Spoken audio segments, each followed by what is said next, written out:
All right, good afternoon. We will call this meeting of the LAFCO Commission of Monterey County to order. May we have a roll call, please? I'll tell you about it. Commissioner Morgan? Present. Commissioner Gunter? Present. Commissioner LAFCO? Commissioner Lopez? Present. Commissioner Oglesby? Present. Commissioner Orozco? Present. Commissioner Parker? Here. Commissioner Blakers? Here. Commissioner Snodgrass? Commissioner Stevens? All right. We're missing two, but they both have excuses. One's in Washington and one's under the weather. We wish him well. All right, Commissioner Stevens, would you lead us in the Pledge of Allegiance, please? Allegiance to the flag of the United States of America and to the republic for which it stands, one nation, under God, indivisible, with liberty and justice for all. Thank you. All right, public comments. Anyone may address the commission briefly about items not already on the agenda. Please fill out a speaker request form. I saw someone doing that. We'll open that section of the meeting.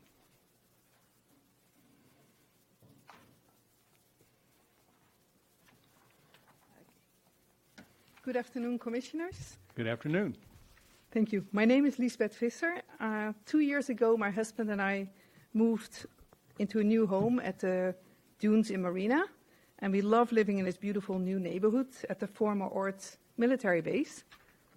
And together with several neighbors, I attended your meeting last October. We spoke about how surprised we were to find out that the Fort Ord communities aren't annexed by Marina Coast Water District, our water supplier. And in November, we couldn't vote for the candidates who were running for the 3 seats on its 5-person board of directors, and we couldn't run as candidates for the board. And many residents of the Fort Ord communities weren't aware of this situation. The neighbors that I have spoken with all are in favor of being annexed by MCWD. We asked you to approve annexation of the Fort Ord communities by MCWD as soon as possible, and to let the November election be the last time that we weren't able to participate in the governance by voting or by running as candidates for the board of directors. At that meeting, we were told that we could expect the annexation to be finalized by the summer of this year. And since there have been some changes in your board after the last election, I've taken the time to once again attend your meeting to ask for a speedy annexation of the Fort Ord communities by the Marina Coast Water District. Thank you. Thank you. Executive Director, would you like to respond? Yes, thank you, Chair. I'm pleased to let you know that we are scheduling a public hearing with our LAFCO Commission on this annexation application on April 22nd. And assuming that the Commission approves the annexation at that time, the application will be complete and take effect in the summer. Thank you very much. You're welcome. All right, thank you. Anybody else have something to say for the commission? No? Hearing none, we'll bring it back to the commission. The consent agenda. All items on the consent agenda will be approved in one motion, and there will be no discussion on individual items unless a commissioner or a member of the public requests a specific item to be pulled from the consent agenda for separate discussion. Anyone want to pull anything from the consent agenda? Seeing none, do I have a motion? Second? All those in favor? Aye. Motion carries.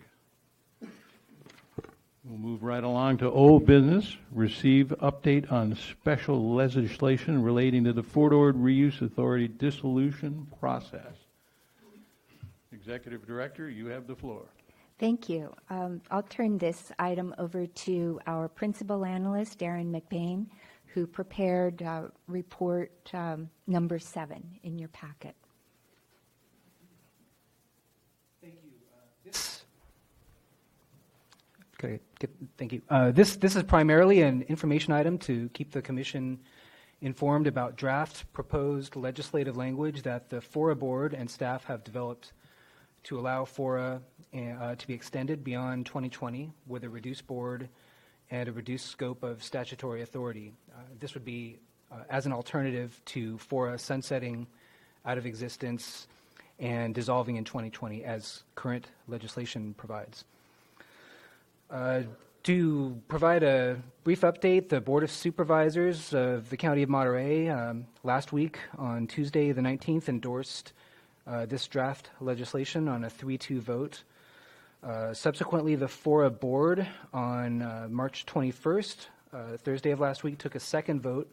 It was a 7-6 vote to endorse this proposed legislative language.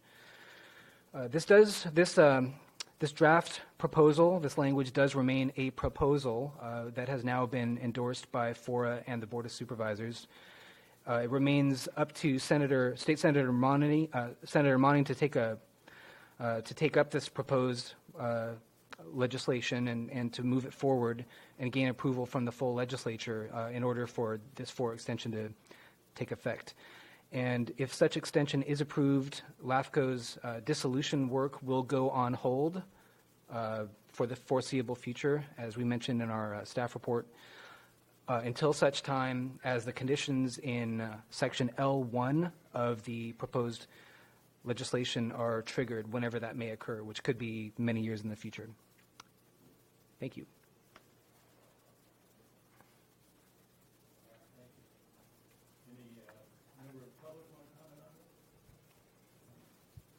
Seeing none, any comments from commissioners, questions? Seeing none. We'll accept the report and move on. New business, item 8, receive report on anticipated city growth in Gonzales and Soledad. Executive Director? Thank you.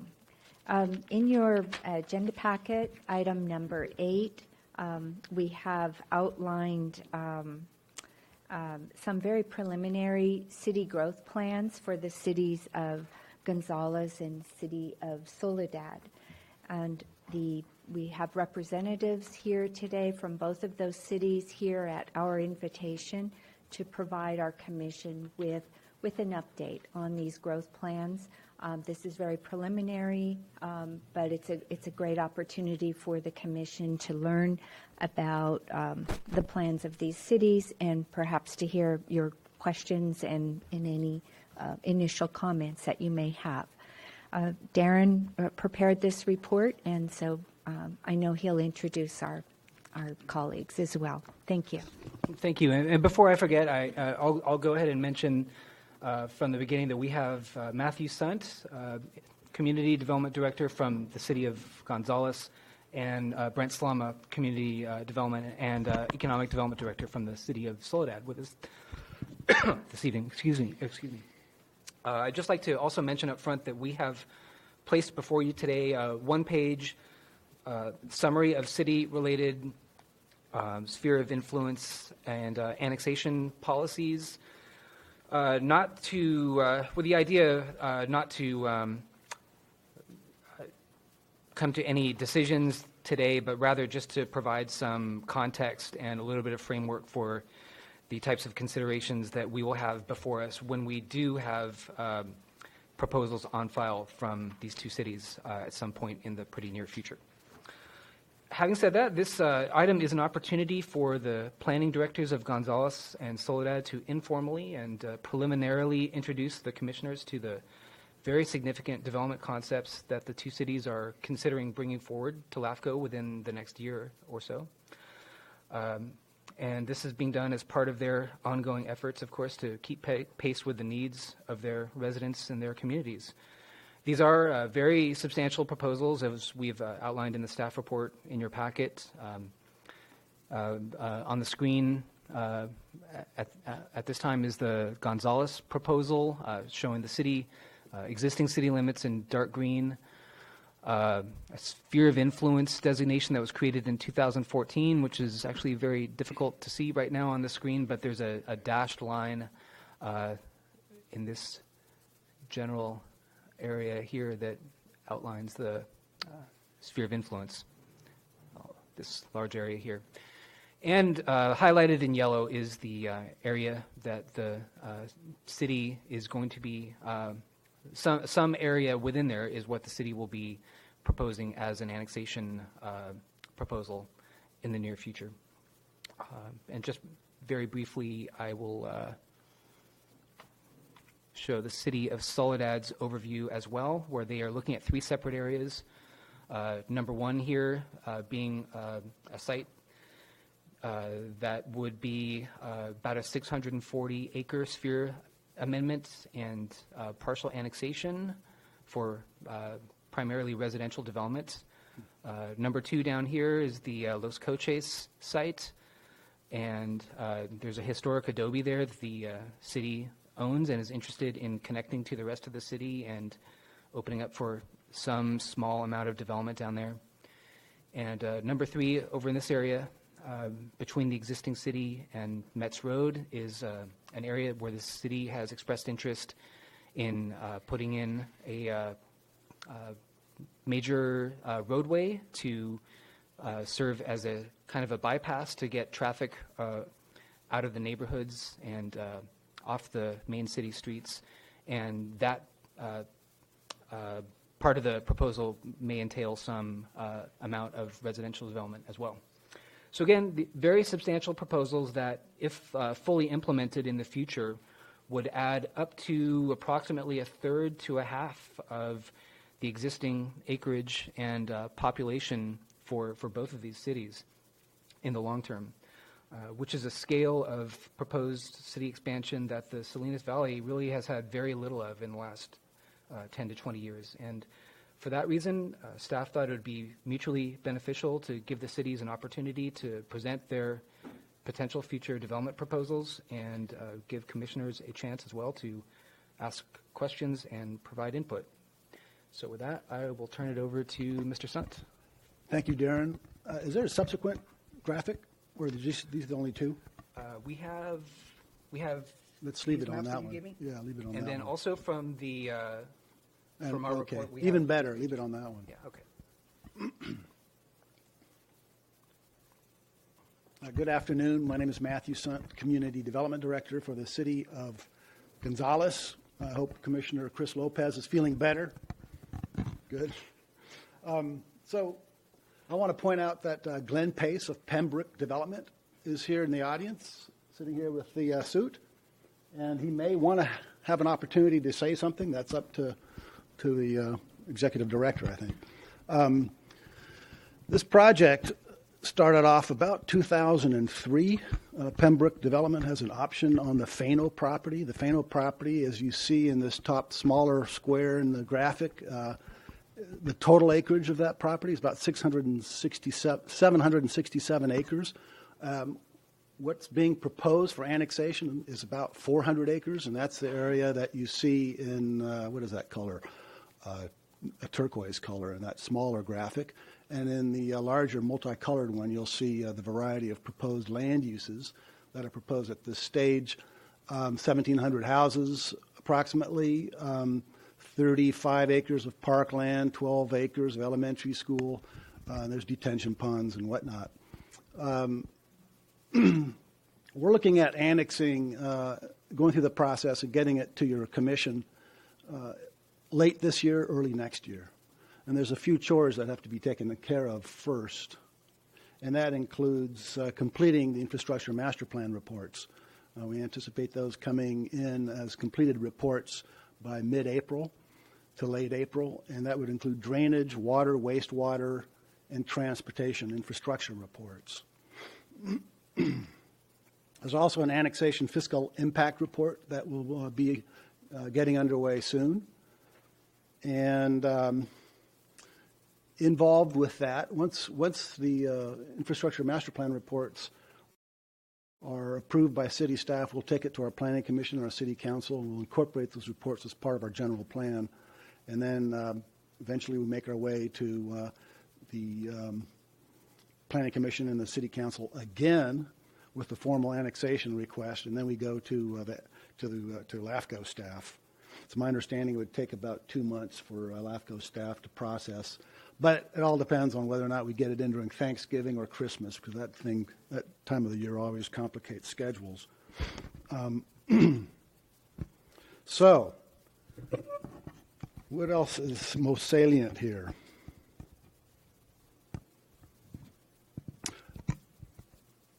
Traffic.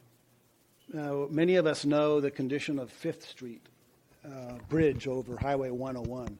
This plan that you see here in the multiple colors, the Vista Lucia project, will create the path of least resistance for traffic to flow to the north via the internal road system, via Fano Road, to a new associated lane. An associated lane, depending on where exactly it'll be located, will ultimately be 2 lanes and 4 lanes.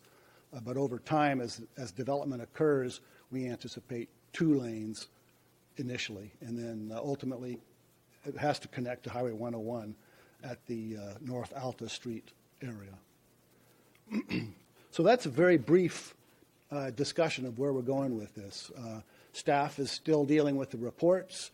We have to review them, sanctify them, take them to our planning commission, our city council, incorporate those infrastructure master plan reports as part of our general plan, go back to the planning commission and our city council later in the year with the annexation process and CEQA documentation process, and then eventually come to Darren with a pile of paperwork to initiate the annexation process.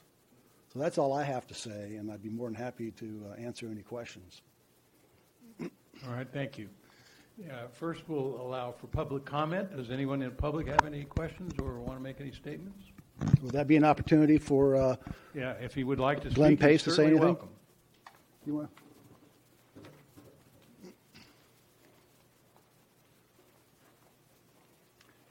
Mr. Chairman, members of the LAFCO board, appreciate the opportunity.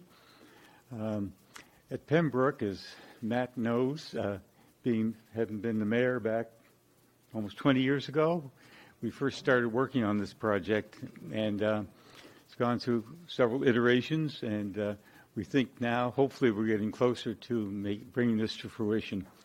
And so still some issues. We're going through some of the infrastructure issues and the costings and so forth, and we hope to flush those out in the near future and hopefully come back to the board through the city with an actual application for the annexation of Village 1. We actually have 2 villages planned and the total 770 acres.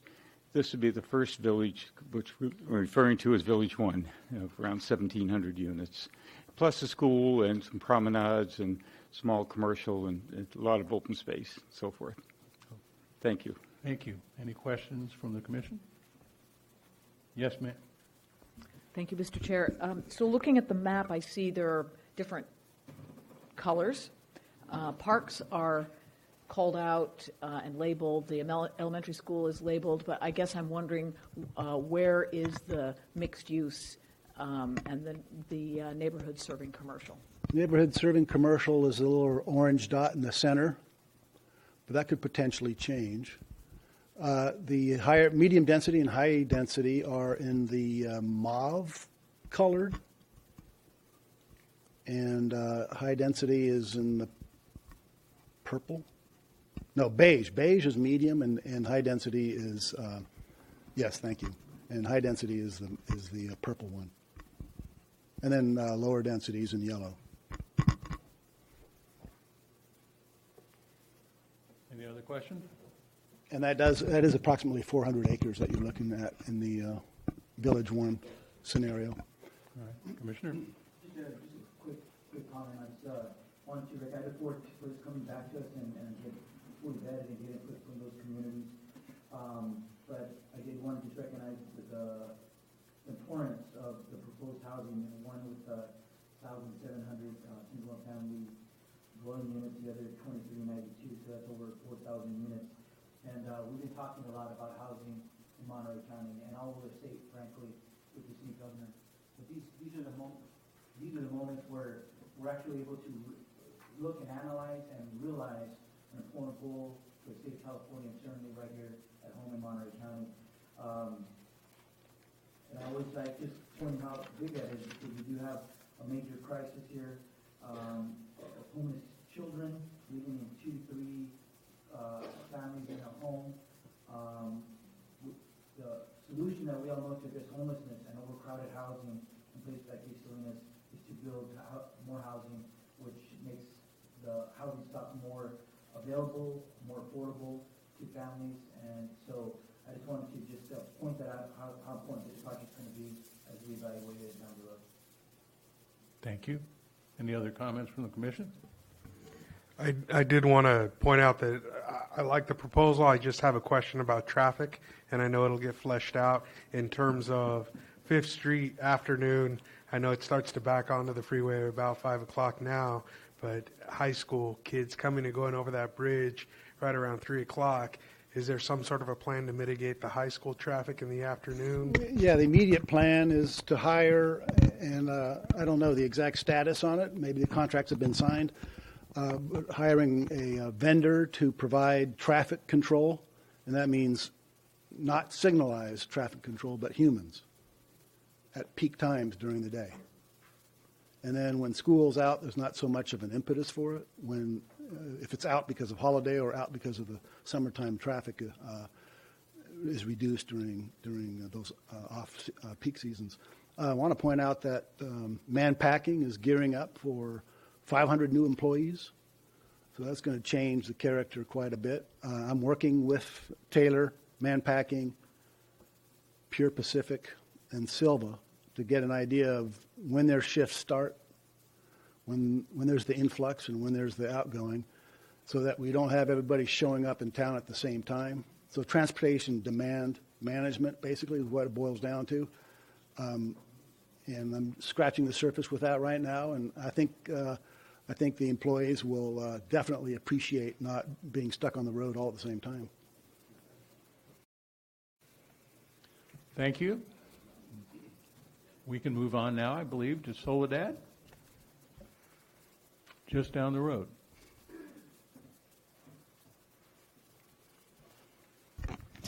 Good afternoon. Good afternoon, Commission. Brent Slama, Community Development Director for the City of Soledad. I want to thank Darren and Kate for their inviting us to be here today. I don't know if you got those slides I gave you, but I won't take too much time, and we'll go over the pictures that we have. I'm glad that we're talking about this in a regional manner. I'm glad for Commissioner Alejo's comments on the housing situation that we have. It's very understood in the city of Soledad. There's just nowhere for people to go, nowhere for people to live. Overcrowding is at its highest point we've seen in many, many years. If you go to the next slide, please. So when you look at our next 5 years, Soledad, we haven't been here in front of you for quite some time. If you looked at the map for the city limits and the sphere of influence, they're pretty much identical. We've kind of been going through our growth plans from the last phase of growth, and we're almost there. So if you see, this is the most recent aerial photograph from Google Earth a couple months ago. You see kind of the empty areas in the middle to the east off of Metz Road. You start to see streets showing up where new housing developments are going on. Orchard Lane is a main north-south road. It's been connected and has changed some of the traffic flow for our city. And you're seeing that development start to build out, and you're going to see the development in that big hole on the west side of Orchard Lane, which is called Orchard Villas, is undergoing grading. They're pursuing their grading permits right now. Go to the next slide, please. Build-out is approaching as far as the city of Soledad is concerned. So now is the time for us to have these meaningful conversations with LAFCO about where we go from here. This is just a count of units on where we stand on what's going on right now in terms of entitlements. Pretty much if you went back to that last page and you looked at any vacant parcel in the city of Soledad, current city limits, it's spoken for in terms of residential. But these are numbers. We can go over them, or you can talk to me later if you like. Go on to the next. Non-residential development, we know that it can't be all housing. We know that it has to be a jobs housing balance. These are some of the things that are going on here. Quality of life, retail services. We know, as Gonzalez has mentioned, doing a great job on the industrial with ag services, support services, those jobs. We know the other cities are doing a great job with providing other jobs. We have Hartnell coming to build a satellite campus. We have a movie theater under construction now that's been issued a permit. We have an entitled shopping center, a hotel proposed. We have an MOU with Don Chapin for development of the Adobe, which we'll talk about briefly. Some industrial spaces in our industrial park. So there's a lot going on in terms of development, and it's that time of in that cycle where we've been kind of dormant for a while, but things are waking up as they are in all the communities here in the Salinas Valley. Go ahead. I just want to talk briefly about where we are in 3 projects, and specifically the city-county MOU kind of provides the framework for where we are. And as I mentioned, we haven't done a sphere amendment in the city of Soledad for a long time. So 3 projects are the Miramonte Specific Plan, the Los Coches Adobe, and the Pinnacles Parkway. This here is the Miramonte Specific Plan. Like Matthew mentioned, these projects go back a long time. This project was first talked about probably turn of the century, 2000, when we looked at future growth direction for Soledad. In our MOU with the county, growth says we're going to stay on the east side of 101, and we're going to grow to the north and to the northwest, primarily up to the foothills in terms of finding the least productive agricultural lands, and that's what this proposal is here. It includes 2 school sites. The center core has a commercial center, high-density housing with single-family around it, a lot of green space, and then everything you see in that curve to the northeast is open space because that represents land above the 400-foot contour. The city of Soledad runs up against the foothills. We want a nice big fire break. We want a lot of open space out there, protected in perpetuity. So that's kind of how that works right there. This ultimate build-out here is about 2,600 units over the life of the project. Once again, going over the history, this project started much bigger, 900 acres, 4,200 units, had a golf course. We never got around to considering that project. We did certify the EIR. They have proposed new subdivision maps, renamed the project. We've done an EIR addendum. The specific plan has been approved. Go to the next page. A lot of things, though, as was mentioned, in terms of Gonzales process, same with ours, a number of steps that need to be taking place. You can see them right there. Inclusionary housing is a big issue with our council. They want to make sure that those opportunities are made available in the project. Financing, of course, is key. A city that's heavily dependent on residential, it needs revenues, tax revenues to support itself. It needs to make sure it pays for the development. Traffic. In terms of city process, we've engaged quite a lot with our residents. We've had a number of meetings already, and traffic is the biggest thing. Just based on the location of this particular project, everything has to go into the existing city to get out, and that's something we're working on. So when you see those 5 bullet points, these are key components of this project. Financing a 101 North Front interchange, and when I talk about that, I mean replacing the interchange, not the thing we got back when the freeway was built that goes over the train tracks, but moving it to the north and actually replacing it because a good 3/4 of our traffic of the city goes on that interchange every day, and it backs up. Gavilan Drive extension, that's our main east-west thoroughfare, getting that out to the freeway, which would cut down significantly on traffic. Market Street extension, San Vicente Road widening, and then looking at, in the future phase of that development, getting eventually a new connection out to Camphora Gloria Road and the interchange out there, out by the Dole plant. Number of infrastructure plans that have to be completed, and of course this has to come to LAFCO for sphere consideration and ultimate annexation. And so that, once again, is what's going on with Miramonte. Certainly it's consistent with the county MOU that we have in terms of the direction that we want to go in terms of growth. We know it's a long-term build-out. We're in that for the long haul, but we are going to be running out of space here very soon in terms of housing development capacity. Going to the Adobe, this is kind of a special situation as far as it revolves around LAFCO, just because of the location. We received this property from the state of California in 1977. It's off of Arroyo Seco Road. It sits on an incorporated island. You can just see the green space. That pretty much is the city parcel, surrounded 100% by county agriculture. You can go to the next one. And it's just a picture if those of you that aren't familiar with it. We are in basically pure preservation mode as far as the Adobe is concerned. We would love nothing more than to make this facility available to the public, something that would be, as they pull off to go to the wine trail, would be a recreational amenity, would be an opportunity for history, would be a visitor center, have some use like that for recreational services to preserve the intent of what the Adobe was. Go ahead. In order to do that, we've tried for a number of years to come up with funding mechanisms. As you see the piece in yellow, which is the Adobe, which is part of the city. Green is the city limits to this point. We are limited in what we can do by state law with the property because of its island status. Islands generally are meant for things like wastewater plants, landfills, saved primarily for public uses. We, a number of years ago, had a deal to build a hotel out there on the property next to it. We can't do that anymore because of restrictions in state law, because of other cities that took advantage of big unincorporated or incorporated islands wanting to build big commercial centers, things like that. So what we're asking LAFCO to do is two things, and this is also consistent with our county MOU that was adopted. County has supported us in this, is to get us to be able to somehow connect the annexation between the Adobe and the city proper, and then also extend out the property line a little bit. We're working with the Panzera family who owns the property, the big farmland, to the north on how we can make that property a little more usable for commercial development. This would be visitor-serving development to specifically support the restoration of the Adobe. Whatever we would do in terms of connecting it would be strengthened by permanent ag. It's not our intention to grow any more than beyond this small area. So there would be permanent measures in place around the Adobe site to make sure that was it in terms of the development.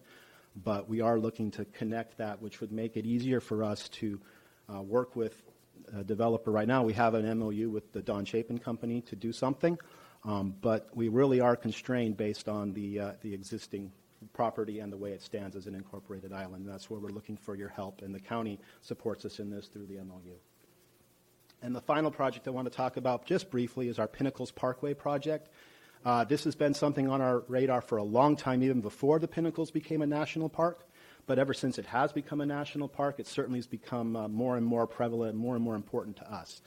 And that is if you, these three things, divert traffic, improve connectivity, and we also have a capital funding source, which makes this even more critical for us, is that we have money now to help build this project through TAMC Measure X. In fact, we specifically carved out a capital project for us in the legislation that allows us to use Measure X funds to build this project. So this is kind of an overview of what I'm talking about. So if you look at the purple line is the existing 146 alignment. It comes from the southern interchange, goes in under the underpass of the railroad tracks, then comes into downtown Soledad, takes a 90-degree turn on a narrow street at East, and then when you get to the corner of East and Metz, you have two parks there. Then you go past there, you're going to pass two school sites in yellow, those two. And then you're going to pass by that vacant land, which is where the Hartnell extension is going to be, along with the other park site. And then you have the cemetery, and then you have two winery facilities, Estancia and the Wine Group. And then you go out to 146 to go to the Pinnacles. We get all the traffic that goes to the Pinnacles route through there, which is generally vehicle traffic, and that of itself is enough. But the winery trucks, the quarry trucks from Stonewall Canyon, from out there, a lot of truck traffic. What we really want to do is divert that traffic away from the schools, the parks, Hartnell College, and put it in a better location. Our solution to doing that is the proposed Pinnacles Parkway extension, which you see there. It will require cooperation with the county and ultimate annexation with LAFCO.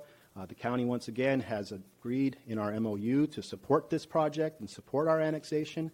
Also, what it does is it helps that neighborhood immediately north of the train tracks, which are in yellow.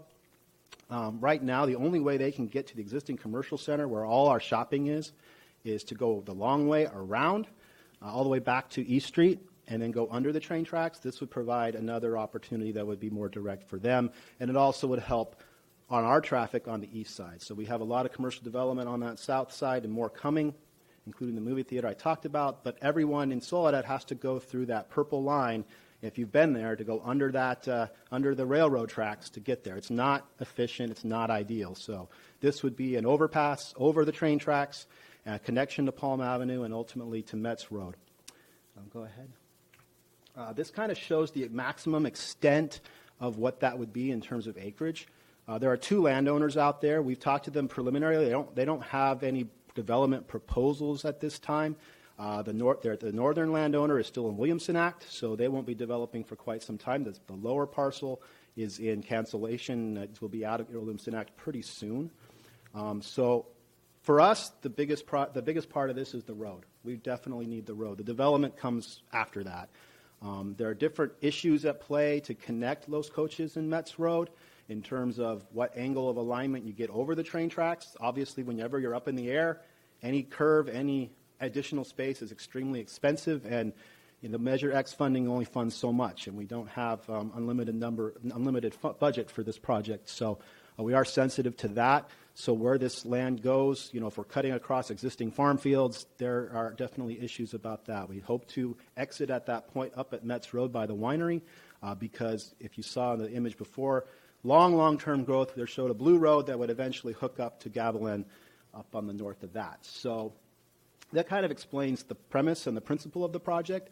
This one will still have to go through environmental CEQA, has to go through a number of other processes. We have a meeting with the county this week. We've got other items that are going to take before this gets to you. But certainly as far as our sphere goes, in an upcoming sphere amendment, we'd like to get this hammered away and get this in our sphere as soon as we can. I think that pretty much concludes it. I'm available for any questions or comments that the commission may have.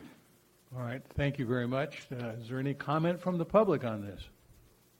Hearing none, do the commissioners have something a question to ask or a statement to make? Yes, Commissioner Parker. Thank you, Mr. Chair. So I have a question. You mentioned that there's a 13-acre shopping center. Is that part of the Miramonte development, or where does that one show up? If you could go to. Okay, so let me back to this. So this is Miramonte. Right. Area number 5 is a commercial area. Mm-hmm. Of course, that's down the road. Obviously, we have many steps to get to that point, but that is intended to be a commercial center to serve that area. I think it's 9 acres now. The areas 8, 9, 6 are all high-density housing to support that. 16 and 3 are schools. 7 is fire, police. And then, of course, all the green space. 13 is kind of a future area. That's kind of the last area, probably not being developed for 25, 30 years or so. And then all the areas to the northeast is that 400-foot contour line we talked about that we're keeping development off the foothills. It would be dedicated and permanent open space for enjoyment and use of the residents.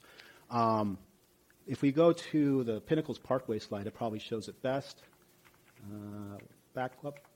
Okay, so the existing shopping center that we have right now, where we have our grocery store, our supermarket, our drugstore, is currently located on the southern end of the city. If you see the southern interchange, that box down there is our grocery store. Next to it, where it says Los Coches Drive, on the south of that, where the arrow is the 13-acre shopping center that's we're talking about, where the movie theater and additional services are going to go right now, which is already in the city limits. Thank you. And I guess on either of these, I see that the southern area is already a shopping center kind of thing, mm-hmm. But I'm curious in the Miramonte why you're not looking at mixed use rather than, the commercial over here and the living space Sure. in a different place. 2 reasons. We can go back to the Miramonte map. One, this is a specific plan. It's bubbles at this point. It's not formal parcels, but you can see that whole center area where you have the high density housing and what we call village commercial. It certainly does not preclude the ability to do something like that. We do have very open policies about mixed use. I know in the city of Soledad and specifically and down here in South County, we've had some struggles with that, just in terms of leasing out commercial space. It hasn't been very good for us. In terms of what would be interested to go up there would be definitely neighborhood serving uses. If you go back to the open area, our big commercial hopes are really along the freeway that help attract people from coming through. So if you look at our main area to the south, we also have a large area to the north, while the other interchange, 40 acres or so, that's also zoned commercial, that's empty right now. It would dictate that area would be developed first with infrastructure and everything before we can consider additional infrastructure for commercial that's well off the freeway. Thank you. And it sounds like this diversion of Pinnacles traffic or, I mean, if you're calling it Pinnacles Parkway, I imagine you're thinking that people going to the Pinnacles are going to go that way? Yes. Or, okay. So the calculation seems to be that, I mean, it is kind of a 6 of one, half a dozen of another. Of great volumes of traffic coming through your town can, be a burden in a way, but now all these people are not even going to come through the town. So how do you weigh the loss of revenue from people stopping or whatever? If you look at the route, it's not actually a true bypass, not like Hollister 156 was, for example, that completely bypassed the town. If you look at the road, it will still go through our major shopping centers. It'll go through our major gas stations. It'll go through our McDonald's, anywhere, Starbucks, anywhere that someone would go through. So it just diverts the traffic from the residential areas. When you go to East Street, you're at the edge of our city downtown, so you're not really going through downtown. You're going through residential areas and then up to the parks. By going this way, you're going to be going through our Commerce Center, which is where we, frankly, would rather have them go. Got it. Thank you. Is it possible for us to get these slides? Certainly. Great. Thank you. I think I already gave them to LAFCO staff, so they can pass them on to you. All right, thank you. Yes, Ian. What is the additional parcel you're asking for in the Cynthia? Is that public? If you could go to the Los Coches Adobe slide. I just want to know the size roughly. Sure. So the parcel right there is about 9 acres in total. As you can see, it's very long and narrow. We haven't come to an agreement on what that line would be. If you show the next slide, kind of shows what we were talking about, straightening that out a little bit. But you're probably looking at no more than 10 acres. It could vary from 6 to 10 depending on how you send that angle. There's a bluff right now if you go out there. So the Adobe is perched on a bluff. This drops down a little bit. As I mentioned, any type of deal we would do here, what we want to do is we want to physically annex all the way to the connecting city, which would require us to go across the bridge and the river, but there would be no other developable rights. It would be put in open space. So right now, the city limit line goes down into the floodplain where you have that ag land that's actually open space now. There's no development capacity. We would imagine something similar to that, along with permanent ag easements surrounding that to make sure we keep to our commitment with the county, which was that we're not going to develop on the west side of 101. All right, thank you. Yes.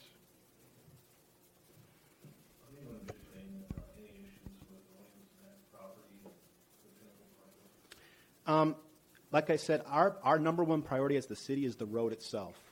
If it means it's out there by itself, without development next to it for a number of years,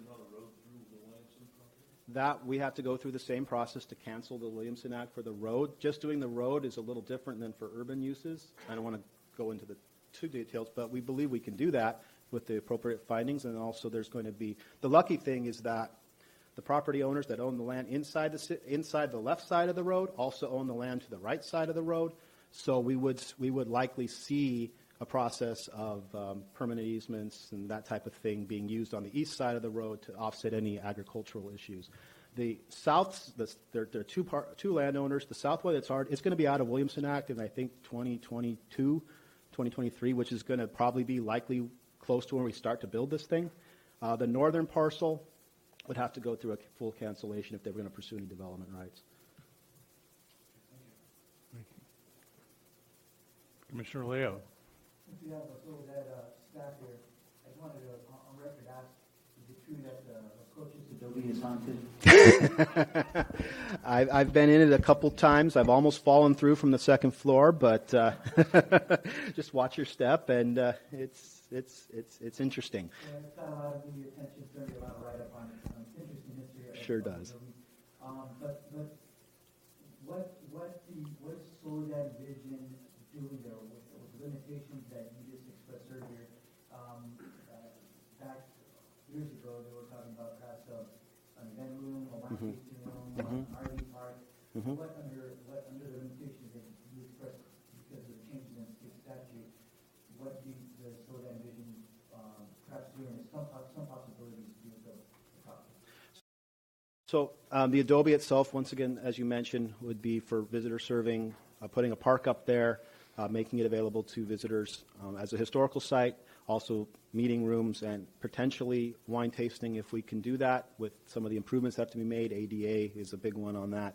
And then the remainder of the area right now, Mr. Chapin and the MOU we have is proposing an RV park. We haven't got to anything with CEQA yet, so it's all in preliminary stages. But an RV park that will support ultimately through the TOT, and also a surcharge that are charged to the people that stay there, preservation fee, an Adobe preservation fee that would help fund ultimately the maintenance and ongoing, or the capital to fix it, and then the ongoing maintenance of the building itself. But it's kind of a two-part thing where you have up on the top where the Adobe is kind of as a public park, it's a public amenity, and then you would have the RV park below that would be visitor serving, and people can go up there and wherever they want to go on the wine corridor. But even to do that, it requires that annexation so that it's not an island anymore, but that it's actually connected to the city itself. Right. For example, recreational services are allowed, but hotels are not. Major tax generating uses are not allowed in incorporated islands at all. And the other thing is we can't sell the parcel to Mr. Chapin. If we sold it, it would become disincorporated. It has to be city ownership in order to be a city island. If it's connected to the city proper, then those issues no longer apply. You mentioned your inclusionary housing. Yes. Earlier. What is your ordinance percentage? 20%. Mm-hmm. All right. Any further questions, statements? All right, hearing none, we thank you very much for your time. We'll move right along. Accept report on activities from the California Association of Local Agency Formation Commission. Madam Executive Director.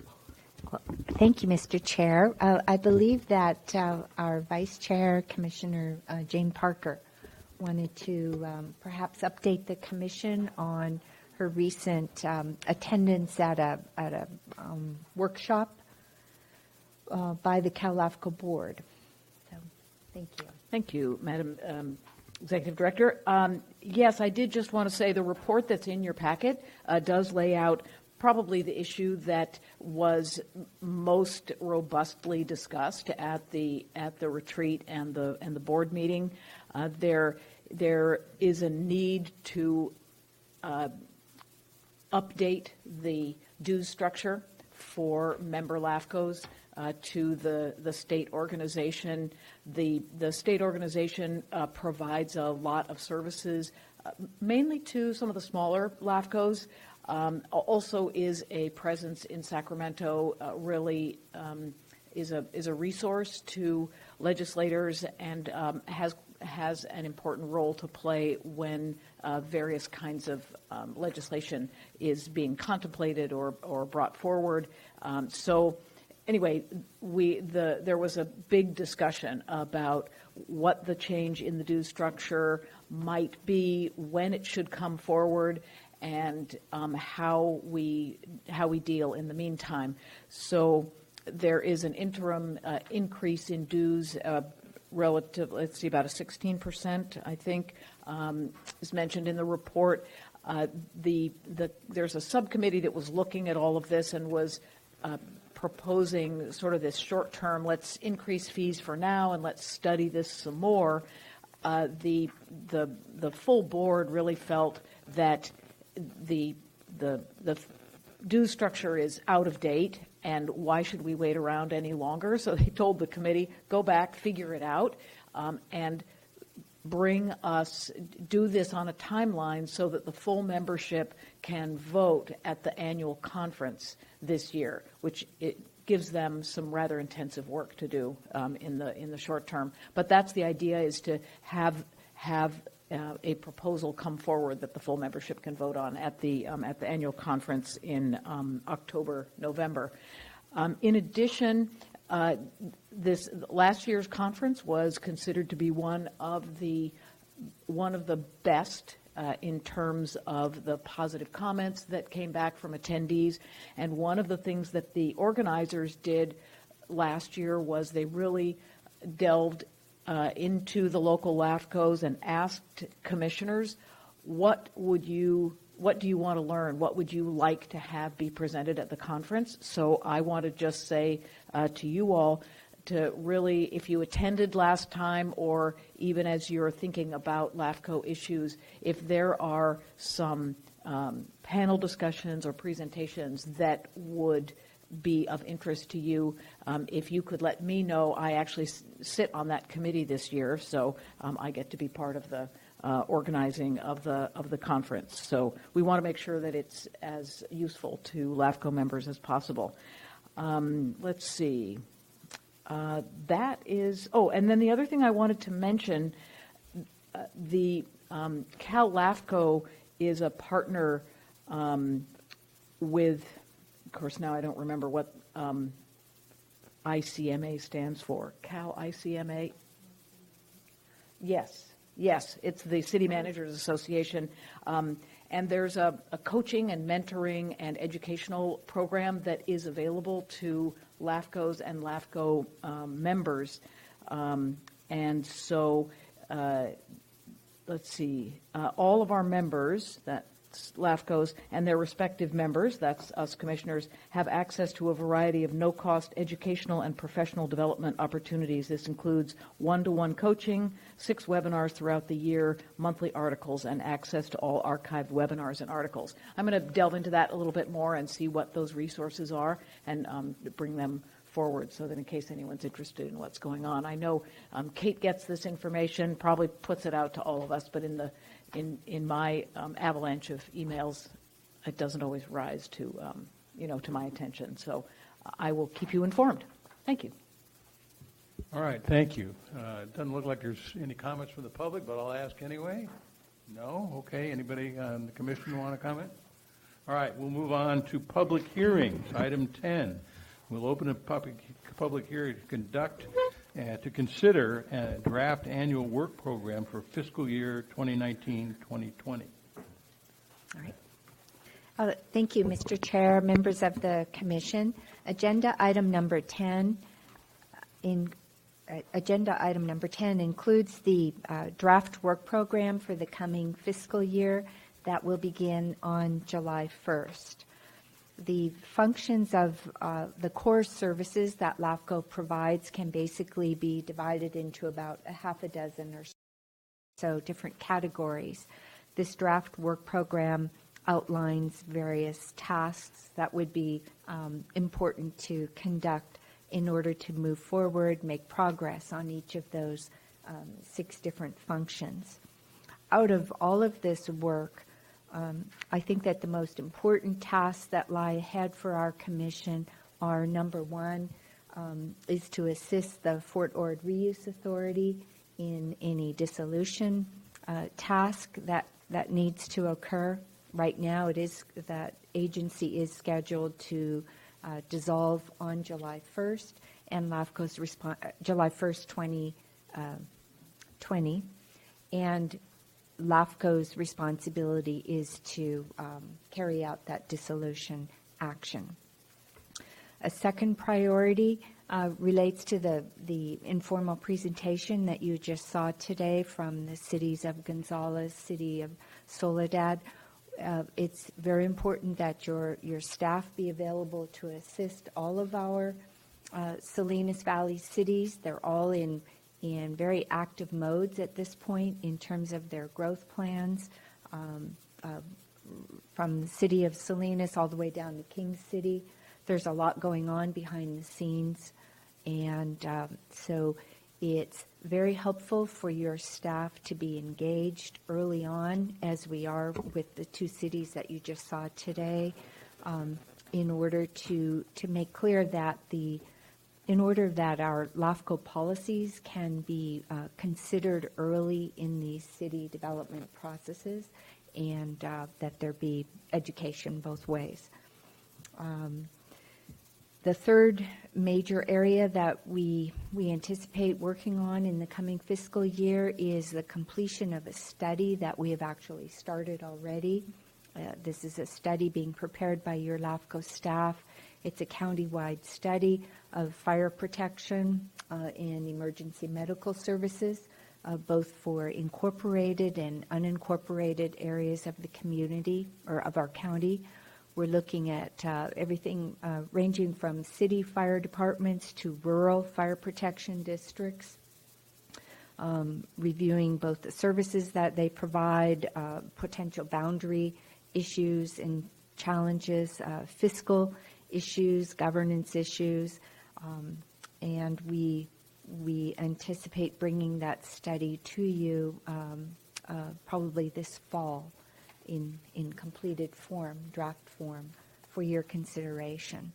So that completes my overview of this draft work program. I'd be glad to answer any questions. Thank you.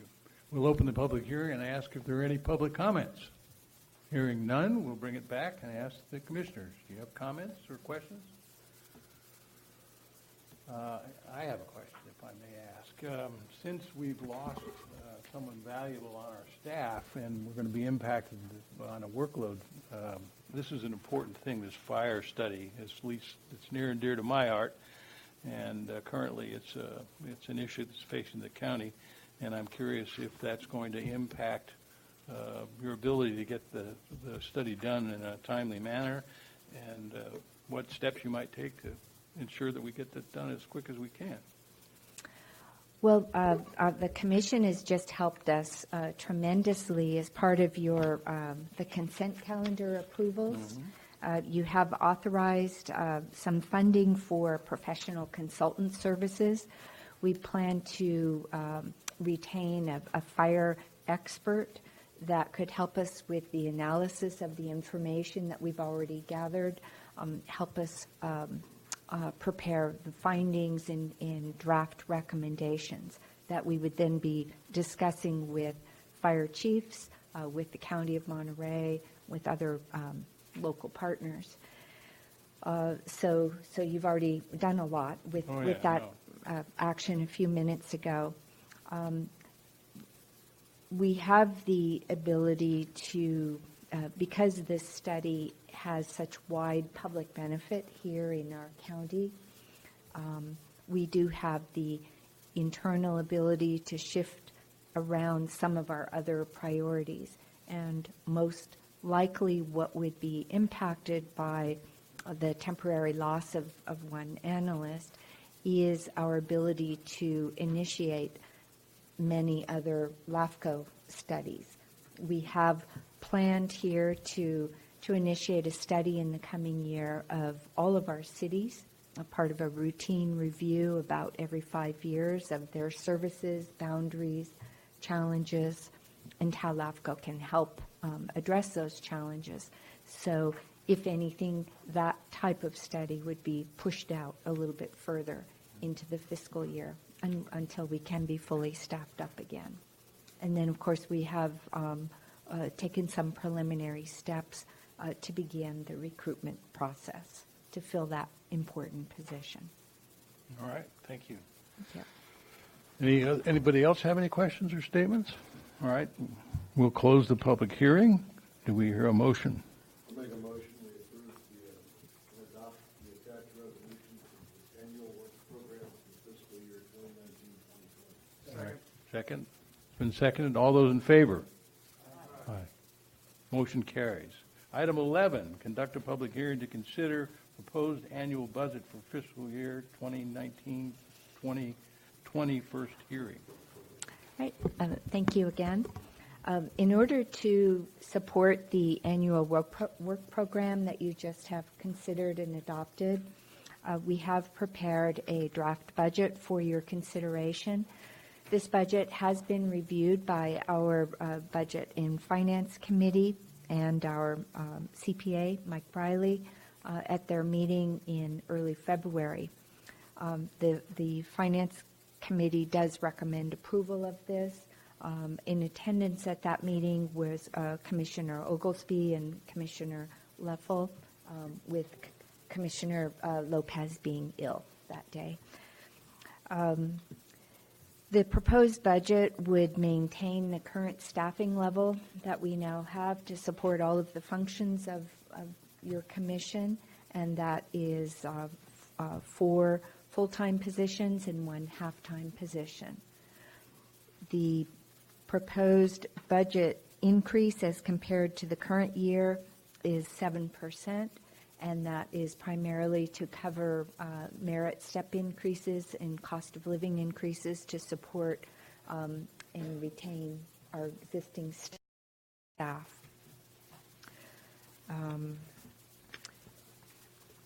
if you have any questions about proposed revenue sources or proposed expenditures, I'd be glad to answer them at this time. Thank you. Any questions from the public?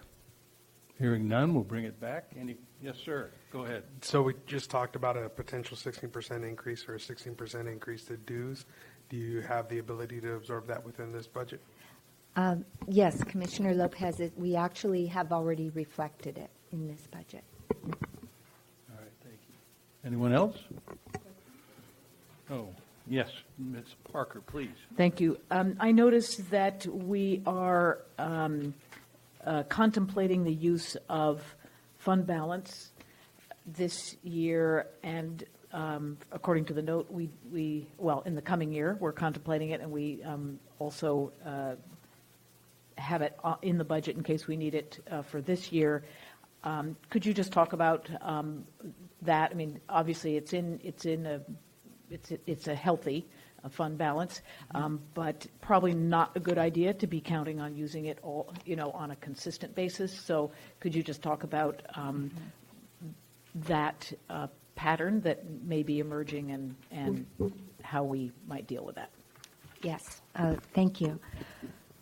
The reference is to the Commission's unreserved fund balance that is identified in our financial statements that are prepared every quarter by Hayashi Wayland. Presently, we anticipate by the end of this June that fund balance may be somewhere around $500,000 or so. The Commission's official policy is not to rely on pulling out a portion of our savings and bringing that forward into each annual budget. But over the last few years, on a year-to-year basis, an exception to that policy has been considered and approved as part of each annual budget. In fact, over the last few years, and including this current fiscal year, most likely as of June 30th of 2019, we will not need to dip in actually to that unreserved fund balance.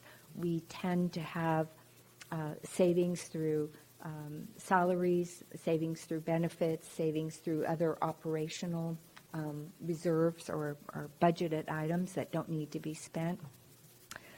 Right now, because we do have a vacancy in one of our professional staff positions, those salary and benefit savings will help avoid the need to draw down any amount. In the coming fiscal year, we are proposing to potentially balance out the budget with by drawing down as much as $70,000 from that unreserved fund balance. Based on precedent, it's very unlikely that the Commission would actually need to draw down much of that at all. But it is possible. Even if we did need to draw it down, it is the opinion, I believe, of our Budget and Finance Committee members who might want to speak to this, and our CPA, Mike Briley, that it is a prudent item that can be absorbed and still maintain a healthy balance sheet. I'd also like to note, just for the record here, that the state law that we operate under requires 2 public hearings for the annual budget. This is the first hearing, and once your Commission takes an action today, this proposed adopted budget then is sent out to our local communities for their review and comment, and the Commission will conduct a second hearing at your meeting in April. However, all of our cities, special districts, and the County of Monterey that fund LAFCO actually received this agenda packet with the staff report and proposed budget, and so are already aware of it. Thank you. All right, thank you. Anybody else? All right. We'll close the public hearing, and do we want to adopt? Do I hear a motion to adopt? So moved. Second? Second. All those in favor? Just a Excuse question. me. I thought our executive director just said we take 2 hearings on this, so this is our first one. Yeah, okay. Adopt. This is when we direct the executive director to have a second hearing. Yes. Yes. Yes, we do. Okay. Yeah. So moved. Great. We cleared that one up. Thank you. All those in favor? Aye. Motion carries. Executive officers report. Thank you. I have no oral announcements or comments. Thank you. All right.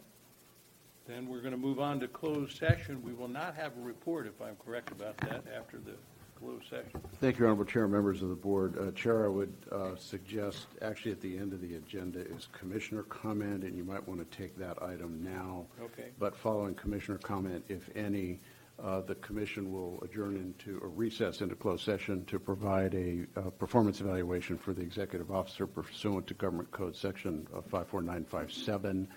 There will be no need to report out after that, and the commission could adjourn immediately following the close of the closed session. Thank you. Commissioner comments. Any comments from anybody on the commission? Hearing none, we will adjourn to closed session.